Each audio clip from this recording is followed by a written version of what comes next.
اگر میں اس ضرب کی وجہ سے شہید ہو جاؤں تو اس کو بھی صرف ایک ہی ضرب لگانا، اگر ایک ضرب سے یہ بچ جائے تو اس کو آزاد کر دینا، اگر اس ایک ضرب سے یہ مر جائے تو میرے قاتل کے جسم کی بے حرمتی نہ کرنا، اس کے غسل و کفن کا اہتمام کرنا، اس کے جسم کے حصے نہ کاٹنا، کیونکہ میں نے اللہ کے رسول سے سنا کہ اللہ ایسے انسان پہ لعنت کرتا ہے جو مرے ہوئے انسان کے جسم کے حصے کاٹ کر اس کی توہین کرتے ہیں۔ پھر آپ فرمانے لگے، حسن آؤ نماز پڑھاؤ۔ امام حسن علیہ السلام نے نماز فجر پڑھائی اور پھر امام علی علیہ السلام کو اپنے گھر کی طرف لے کے جانے لگے۔ آپ کے مقدس خون سے آپ کی سفید داڑھی سرخ ہو چکی تھی اور زہر میں ڈوبی ہوئی تلوار کا زہر آپ کے جسم میں پھیلنے لگا تھا۔ امام علی علیہ السلام جیسے ہی اپنے چاہنے والوں کے ساتھ اپنے گھر کے قریب پہنچے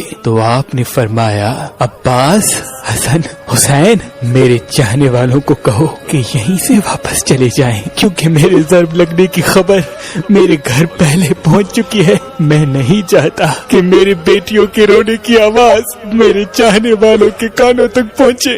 تمام صالحین کو اپنے اپنے گھروں کے لیے واپس پلٹایا گیا۔ امام علی علیہ السلام جیسے ہی گھر پہنچے تو بی بی زینب و ام کلثوم رونے لگی، گھر میں کوہرام برپا ہو گیا۔ آپ نے فرمایا، گھبراؤ نہیں، اللہ کے ہر فیصلے میں مصلحت ہوتی ہے۔ بس آپ بستر بیماری پہ آئے، طبیب نے دیکھا تو رو رو کے فرمانے لگے کہ امام علی علیہ السلام کے جسم مبارک میں زہر پھیل چکا ہے، جتنا ہو سکے امام علی علیہ السلام کو دودھ پلائیں۔ یہ بات جیسے ہی کوفے کی گلیوں تک پہنچی تو ننھے ننھے یتیم بچے اپنے ہاتھوں میں دودھ لیے امام علی علیہ السلام کے دروازے تک پہنچے اور کہنے لگے، یا حسن، یا حسین، ہمارے امام کو ہمارے حصے کا دودھ پلائیں، ہم ایک مرتبہ یتیم ہو چکے ہیں، دوسری مرتبہ نہیں ہونا چاہتے۔ آپ بستر بیماری پہ بھی مسلسل اللہ کا ذکر کرتے رہے۔ جیسے ہی 19 کا دن گزرا اور 20 رمضان کی رات آئی، آپ نے فرمایا کہ اب میرے حجرے میں کوئی بھی نہیں آئے، کیونکہ اس دنیا کے جنات میری زیارت کو آنے ہیں۔ جب 20 رمضان کا دن طلوع ہوا تو آپ نے فرمایا، حسن جاؤ میرے چاہنے والوں کو بلاؤ۔ جیسے ہی آپ کے چاہنے والے آپ کے قریب پہنچے، وہ دیکھیں امام علی علیہ السلام کا چہرہ مبارک پورے جسم میں زہر پھیلنے کی وجہ سے زرد ہو چکا ہے۔ آپ نے فرمایا، پوچھو آج بھی علی تمہارے ساتھ ہے؟ میں زمین کے رستوں سے زیادہ آسمانوں کے رستے جانتا ہوں، پوچھ لو، کیونکہ جب تم اپنی آنکھوں سے مجھے نہیں دیکھ پاؤ گے تو بار بار پچھتاؤ گے کہ کاش کچھ اور پوچھ لیتے۔ آپ کے عقیدت مند زار رونے لگے۔ کسی نے آپ سے سوال کیا، کسی نے آپ سے جواب لیا، کوئی صرف آپ کی زیارت کرتا رہا۔ جب سارے لوگ چلے گئے تو پھر آپ نے فرمایا، حسن ہمارے پورے خاندان کو جمع کرو۔ جب سارے خاندان کے افراد آ گئے، آپ فرمانے لگے، اب اس خاندان کا وارث حسن ابن علی ہے، جو حسن کہے وہ تم سب ماننا۔ اور امام حسن سے فرمایا، اے میرے بیٹے حسن، اپنے نانا کی صلح حدیبیہ کو یاد رکھنا، جہاں تک ہو سکے انسانوں میں امن اور محبت کا خیال رکھنا تاکہ انسانوں کا خون نہ بہے۔ پھر آپ نے فرمایا، حسن و حسین، میری شہادت کے بعد میرے جنازے کی، میری قبر کی کسی کو خبر تک نہ دینا، میرا جنازہ